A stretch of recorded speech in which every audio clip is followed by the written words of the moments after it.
자, 여러분과 함께하는 두 번째 시간이죠. 지난 시간에는 첫 시간이기 때문에 행정법을 어떤 특징을 갖고 있고 또 그에 따라서 우리가 어떻게 대응을 해야 효율적으로 정복할 수 있는지 그 방법에 관해서 살펴보았습니다. 자, 이번 시간에는 이제 행정법이기 때문에 행정법이 어떤 의미를 갖고 있는지, 그 다음에 행정법이 어떤 내용과 체계로 이루어져 있는지 그 체계에 관한 거, 그 다음에 이제 최근 5년간의 그 국가직 9급 실제 출제됐던 그 출제 경향에 대해서 분석하기로 하겠습니다.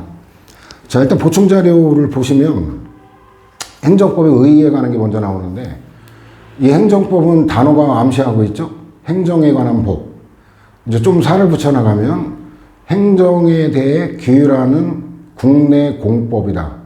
이런 것들이 추가가 되는데, 일단 규율 대상이 행정이죠. 근데 행정의 어떤 내용을 다루느냐?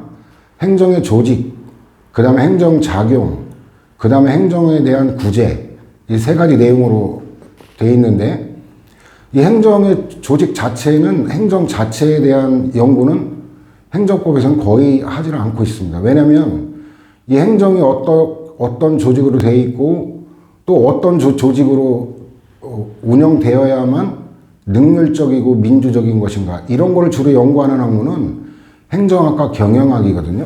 그래서 우리는 이 행정 조직에 관한 거를 이제 총론에서는 다루지 않고 강론에서 5편에서 다루게 되는데, 이 행정 조직 자체에는 관심이 없어요. 그럼 이 행정 조직의 어떤 측면에 이제 법과목에서 관심을 갖고 있느냐? 이거는 이제 그 4편에 권리구제 행정 쟁송과 관련해 가지고 그 대상적격, 그 대상적격이 뭐냐면 행정소송법 2조 1항 1호에 규정되어 있죠. 그 항고소송의 대상적격에 관해서 1호가 이제 그 처분 등에 관해서 규율하고 있고, 그 다음에 2호는 이제 부작위에 관해서 규율하고 있는데, 처분 등이라면 행정청이 행하는 구체적 사실에 관한 법 집행으로서의 공권력의 행사 또는 그 거부, 이게 이제 처분 개념이거든요.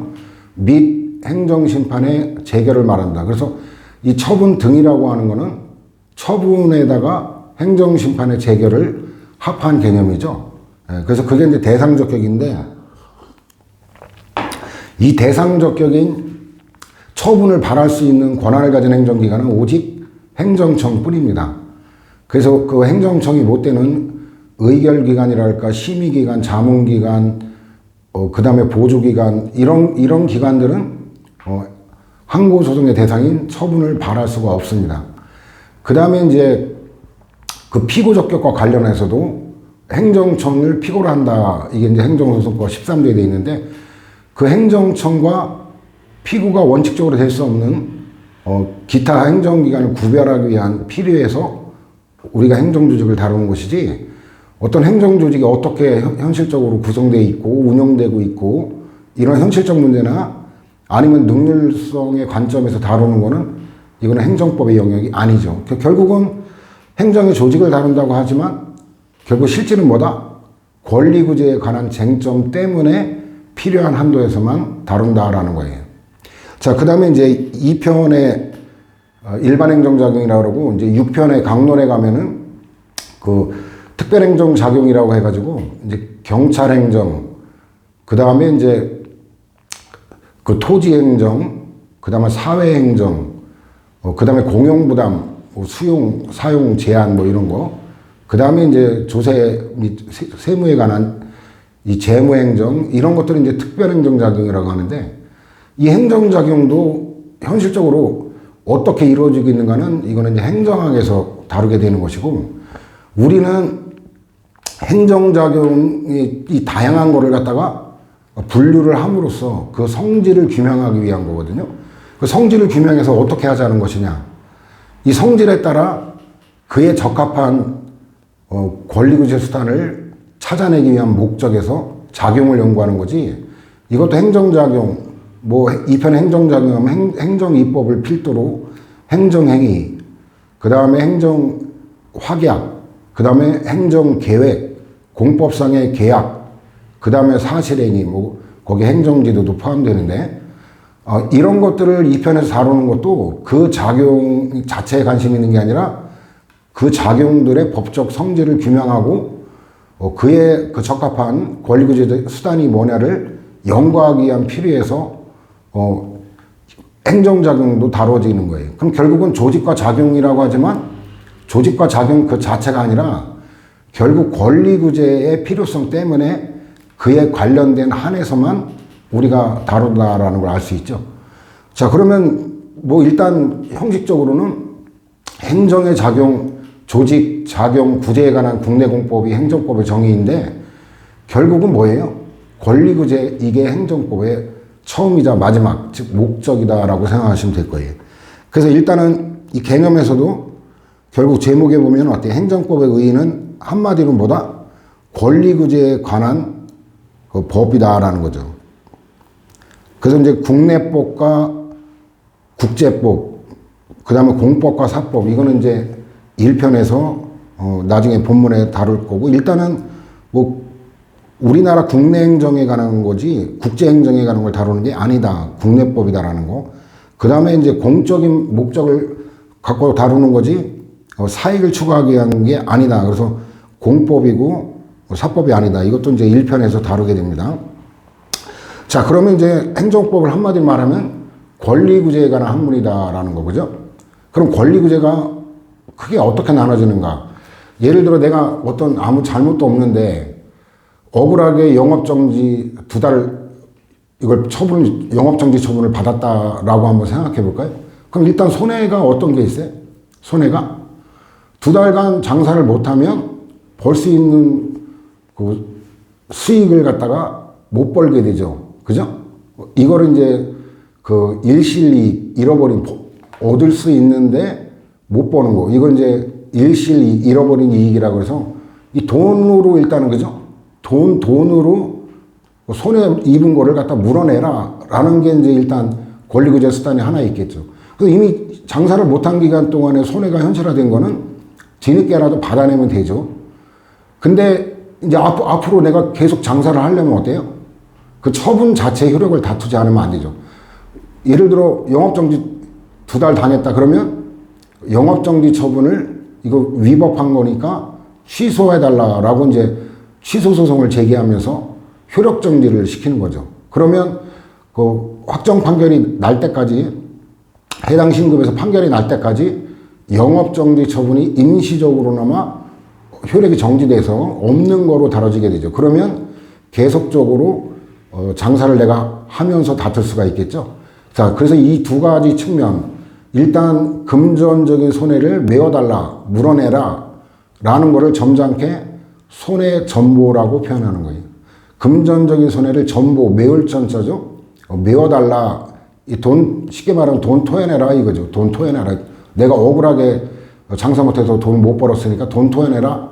이걸 점잖게 이제 손해전보라고 하는 것이고, 이 손해전보는 원인에 따라 불법적인 원인으로 금전적 손해가 발생할 때는 이건 손해배상이라고 하는 것이고, 법률에 따라 적법하게 공무수행을 했는데 금전적인 그 손실이 났다 이럴 때는 손해라고 안 하고 손실보상이라고 하는 거예요.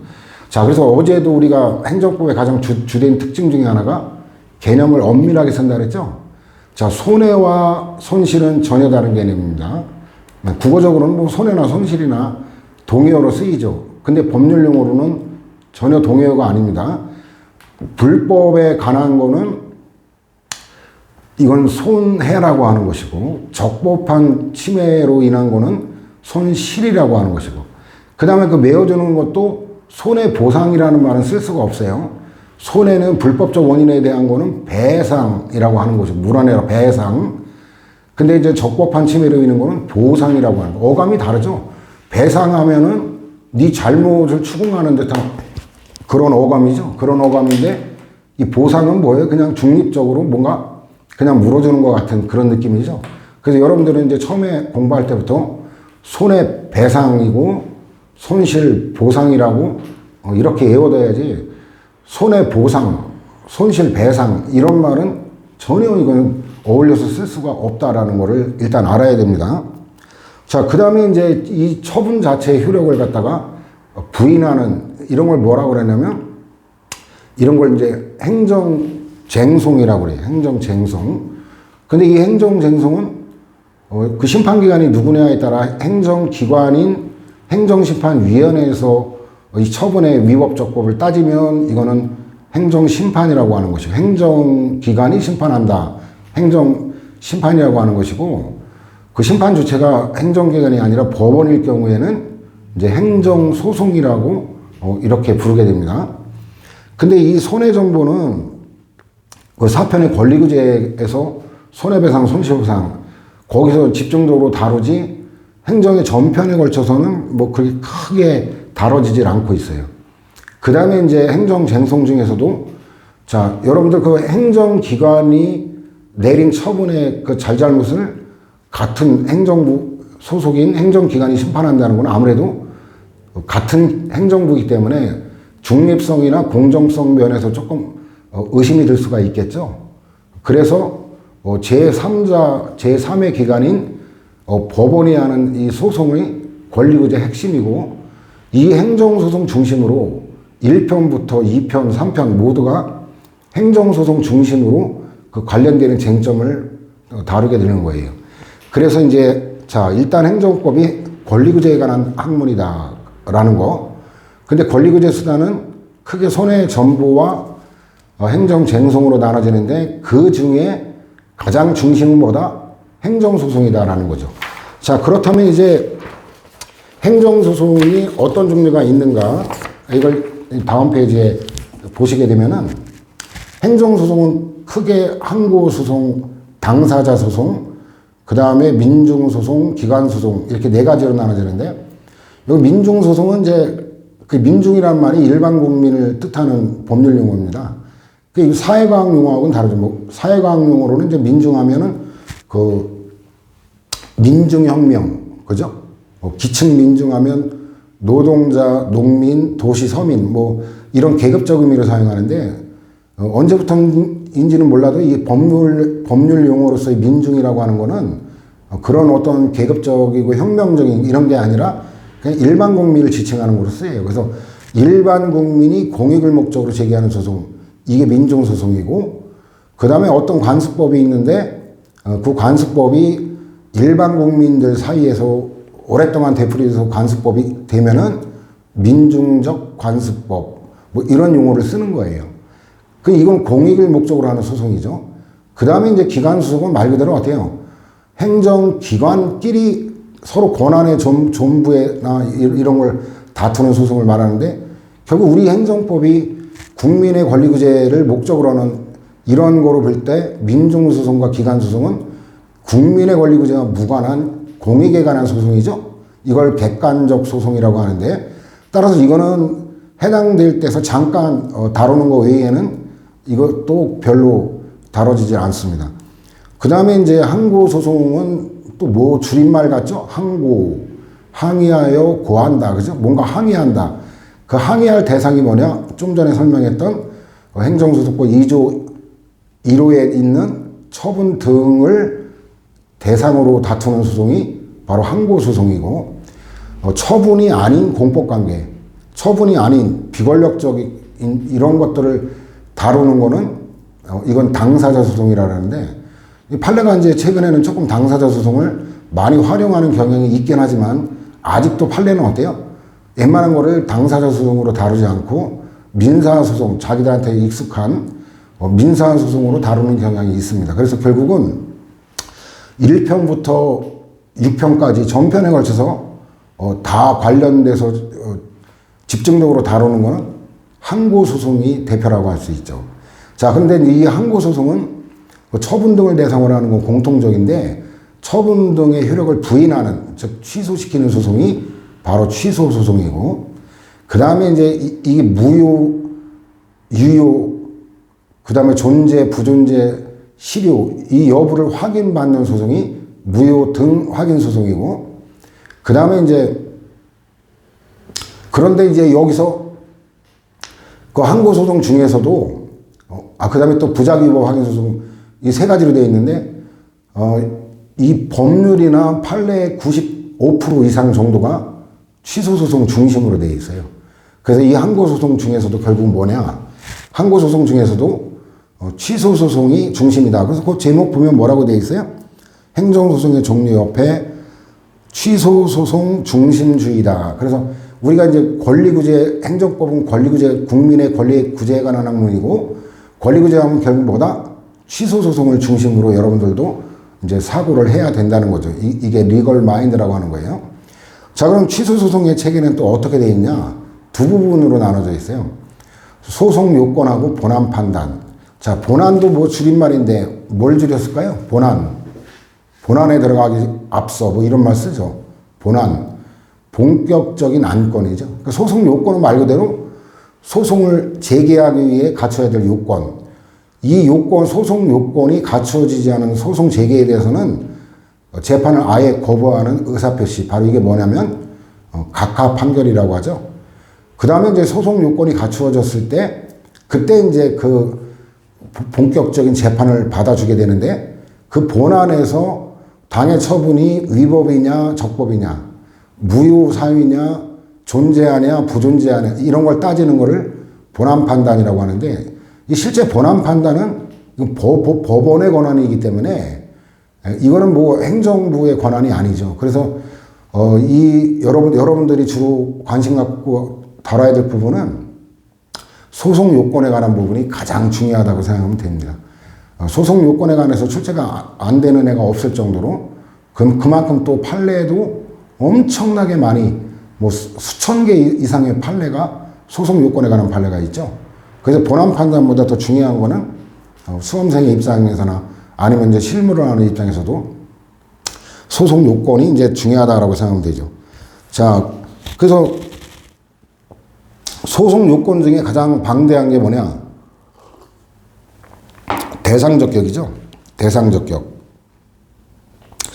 그래서 이게 1편에서 그 통론이라는 제목으로 다루게 되는데 그 통론에서도 결국 권리구제에 관한 취소소송에 관한 거는 바로 사례가 뭐 수백 개씩 등장합니다.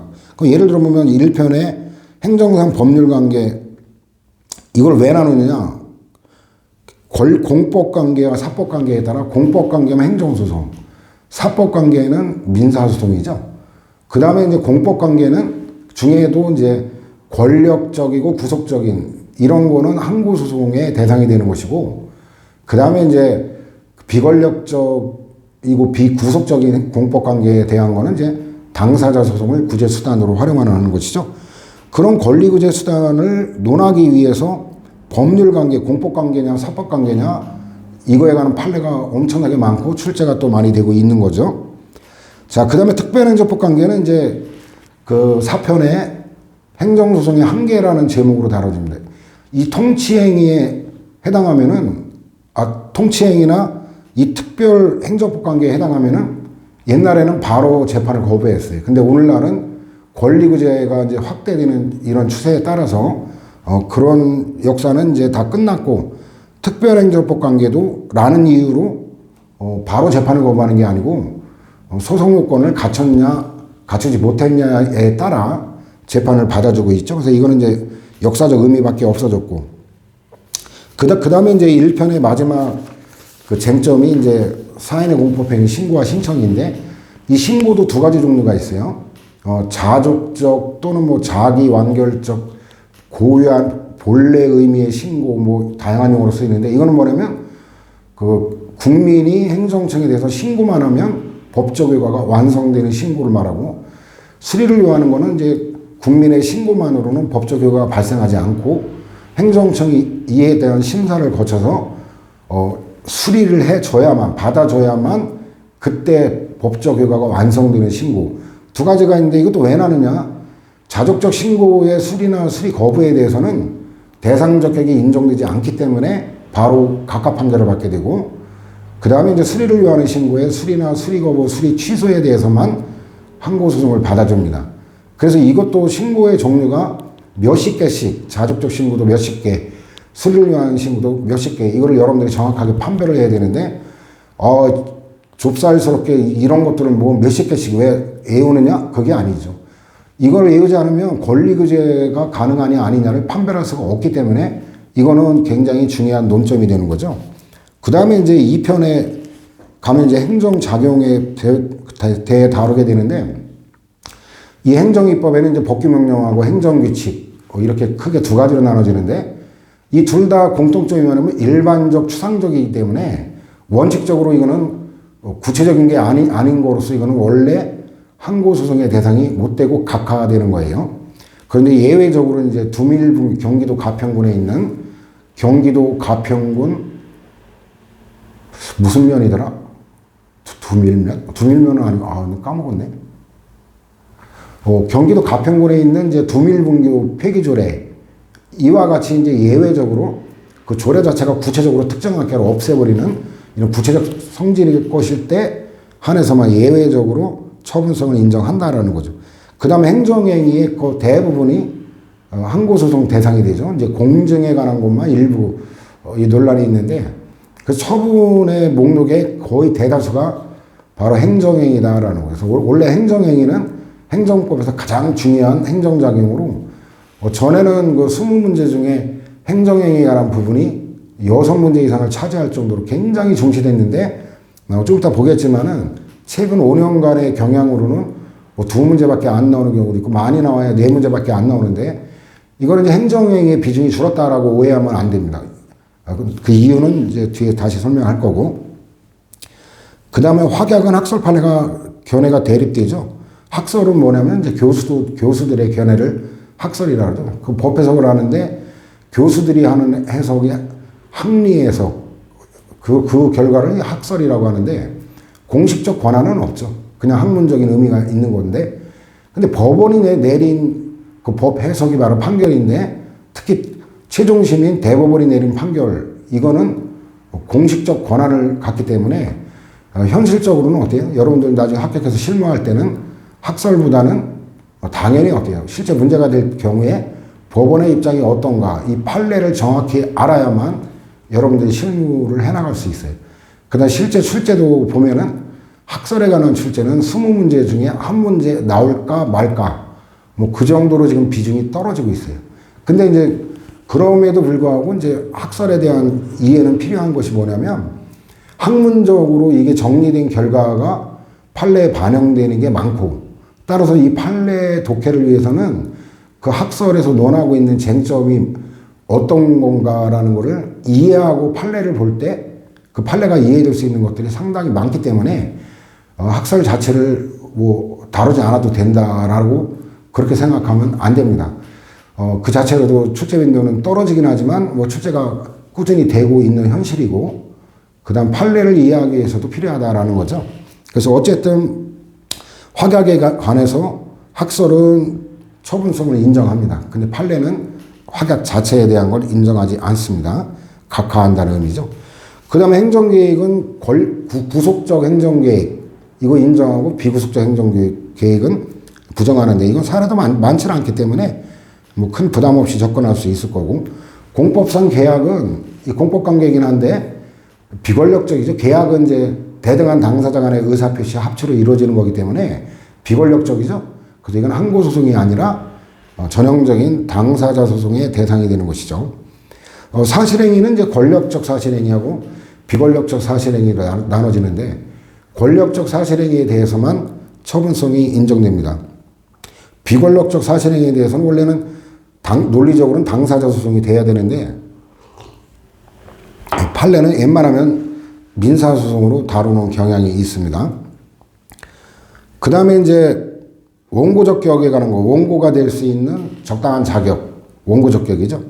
자, 이것도 개인적 공권이 뭐냐면, 아까 행정법의 개념정에서 얘기했지만, 행정법은 국민의 권리 구제에 관한 학문을 말한다고 그랬죠.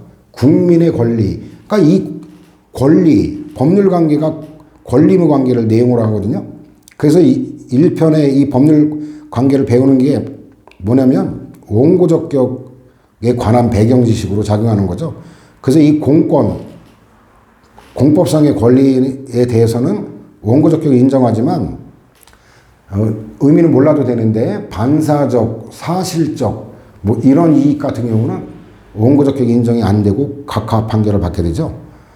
그 다음에 이제 2편에서 행정행위도 이제 명령적 행정행위, 하명허가 면제, 그 다음에 형성적 행정행위로서 이제 특허인과 대리가 있는데, 자, 이거를 다루는 이유도 뭐냐면, 허가업자의 영업상 이익 침해에 대해서는 이건 반사적 이익이다. 이래서 원칙적으로 원고적 격을 인정하지 않습니다. 근데 특허업자는 이건 이제 공익을 목적으로 하는 그 사업이기 때문에 공익과 관계되기 때문에 이거는 개인만의 문제가 아니죠. 따라서 특허업자의 영업상 이익이 침해된 경우에는 법률상 이익을 인정해서 재판을 받아주게 되죠. 그래서 허가도 수십 개 사례가 있고 특허도 수십 개 사례가 있는데 그걸 구별하는 건 쓸데없는 게 아니라 권리구제 가능 여부가 달라지기 때문에 반드시 여러분들이 구별할 수 있어야 됩니다. 그 다음에 이제 피고적격은 이제 5편에서 주로 다루게 되는데 4편의 피고적격 관련된 그 일부 논점에 관해서는 결국은 4편에서도 기본적인 정도는 알아야 되는데 그 위임 이러면 법적 권한이 이전되는 거니까 그 피고가 달라져요. 어떤 그 사물을 갖다가 서울특별시장의 권한인데 부시장에게 권한을 위임했다 이러면 법적으로 권한이 이전되니까 서울특별시장이 아니라 부시장이 피고가 되는 거예요. 근데 이 위임이 아니라 내부 위임 전결 이런 경우에는 법적 권한이 이전되지 않기 때문에 여전히 서울특별시장이 피고가 되는 거죠. 그래서 이 피고적격과 관련되기 때문에 그 조직법에서 행정기관이 행정청이냐, 의결기관이냐, 보조기관이냐, 보좌기관이냐, 자문기관이냐 이런 걸 다루는 이유가 그거죠. 자, 그 다음에 이제 본안판단은 그 처분의 위법적법을 따져보는 게 본안판단이에요. 그래서 그 소송 제기가 원고의 소송 제기가 이유 있다. 이 얘기는 처분이 위법이라는 얘기거든요. 그러면 그 원고 주장을 인정하고 용납한다 그래서 줄임말 인용 판결을 받습니다. 인용 판결. 그 취소소송 제기했다면 이제 그 취소해달라는 게 청구 취지이기 때문에 취소한다라는 판결, 취소 판결을 내리게 되겠죠. 이유 없다. 처분이 적법인데 법률에 따라 제대로 한 거를 갖다가 트집 잡아 소송 제기했다. 그럼 원고의 소송 제기가 이유 없다. 이러면 기각 판결을 내리게 되는 거죠. 그래서 이제 이게 그 법치행정이 법률유보가 이제 법률의 위반일 때는 그 통상 취소 사유로서 취소 판결은 승소 판결을 받게 되는데 법률유보 위반은 무효 사유입니다. 그래서 이거는 취소를 넘어 중대하고 명백한 불법일 때는 이제 무효가 되는 것이죠. 그 다음에 이제 그 2편에서 그 행정입법에도 법규명령에 관한 경우는 이거는 대적 구속력이라는데 이건 법규명령은 행정 내부만이 아니라 행정부 밖에 있는 법원까지도 이건 영향을 미치죠. 그 대적 구속력이라는데 따라서 어때요? 법규명령에 위반하면 법관도 위법이라고 판결을 해야 될 의무가 있어요. 근데 이 행정규칙은 뭐냐? 이거는 말 그대로 행정의 규칙이죠. 행정이 따라야 될 규칙이지 법원이 따라야 될 규칙이 아니죠. 따라서 이 행정규칙 위반은 법원이 위법 사유로 고려를 하지 않습니다. 그래서 행정규칙 위반이라는 사유가 다다. 이럴 때는 그 패소 판결을 내리게 되는 것이죠. 여기 이제 특수한 행정규칙으로 이제 형식과 내용이 일치하지 않는 게 있는데 그거는 이제 나중에 이제 2편에서 다루게 될 거고, 그 다음에 이제 판결의 그 기준시법이 처분을 할 때 그 당시의 법 갖고 판단을 하는 거예요. 예외가 이제 부작위법 확인소송, 이거에 대해서만 예외적으로 판결시법에 따르고 있죠. 이 행정법은 수시로 변동이 되기 때문에 개정이 아주 1년에 몇 번씩 되는 경우도 있어요. 같은 법이. 그러다 보니까 이 법률이 바뀌었을 때 언제 시행되던 법에 따라 재판을 하느냐에 따라 위법 적법 여부, 원고 승소 패소 여부가 달라지게 되거든요. 그래서 이것도 이제 되게 중요한 논점인데 어쨌든 해당되는 데서 다시 다루기로 할 거고. 자, 최근에 국가직 9급의 기출경향을 볼 때 일단 1편에 뭐 행정에 관한 거는 뭐 최근 5년간 출제된 바가 없죠. 그만큼 이제 이거는 출제 비중이 좀 많이 떨어지고 있다라는 걸 알 수 있는데 이것도 이제 5년간 이것만 놓고 무조건 출제가 안 될 거다라고 생각할 수는 없어요. 왜냐하면 여기 통치행위에 관한 거는 전통적으로 판례 대법원과 헌재 결정까지 다수가 축적돼 있고 또 문제 풀에도 들어가 있기 때문에 이 통치행위에 관한 거는 이제 언제고 다시 출제될 수 있는 중요한 쟁점이다라는 거지. 그래서 기출경향은 하나의 그 참고용으로만 봐야 되는 거지. 이건 뭐 행정에 관한 건 출제가 안 됐으니까 앞으로도 안 될 것이다. 그런 필요는 없어요. 언제고 또 출제하면 그냥 출제하는 거예요. 그건 출제위원이 결정하는 문제지 여러분들이 함부로 예단할 문제는 아닙니다. 그래서 참고로만 보는 거고 행정법에 관한 거는 그나마 이제 꾸준하게 출제는 되고 있는데 이것도 이제 빈도가 많이 떨어지는데 여기서 가장 중요한 쟁점은 뭐냐면 일반 법원칙에 관한 거예요. 일반 법원칙에 관한 판례는 수천 개가 넘습니다. 수천 개가. 근데 다행히 이제 그 수천 개 중에 우리로서는 다행인 건 뭐냐면 뭐 헌재 결정이 평등원칙에 관한 거라도 막 그것만 해도 막 수백 개 이상 되고 그런데 이제 이 헌재 결정은 주로 헌법이라는 과목에서 출제가 되기 때문에 상대적으로 대법원 판례는 그렇게 많지는 않아요. 이 중에서 이제 일반 법원칙 중에서 이제 신뢰보호 원칙이 가장 출제가 많이 되는 쟁점인데 그거에 관한 건 이제 수십 개의 판례가 형성돼 있고 그래서 이것도 뭐 그 일반 법원칙이 뭐 세 문제밖에 출제가 안 됐다. 5년간 무시할 수 있는 쟁점이 전혀 아니다라는 거예요. 그다음 행정법 관계에 관한 것도 뭐 출제 빈도가 좀 많이 떨어지죠. 그다음에 이제 행정입법은 그 비중에 비해서는 출제가 많이 되는 편이에요. 오히려 판례도 뭐 별로 없고 그런데도 이건 다행인 거예요. 왜냐하면 행정입법은 그렇게 어려운 주제가 아니기 때문에 이거 출제 꾸준히 된다라는 건 수험생 입장에서는 대단히 반가운 일이죠. 근데 행정행위는 뭐 많이 나왔을 때 4문제, 적게는 2문제에도 이렇게 나오는데 이 행정행위는 그 자체가 학문적으로도 그렇고 판례에도 그렇고 굉장히 방대하면서 굉장히 중요한 영역이에요. 그거에 비해서는 출제가 적게 되고 있다. 근데 이거는 언제고 달라질 수 있다라는 거죠. 그 다음에 그 밖에 행정작용 중에서는 그나마 이제 이것도 한두 문제 꾸준하게 출제가 되고 있죠. 여기서 그 행정과정의 법적 교육 거기 보면은 가장 중시되는 게 행정 절차라는 걸 알 수 있죠. 그 다음에 행정의 실효성 확보성 이거는 진짜 황당한 건데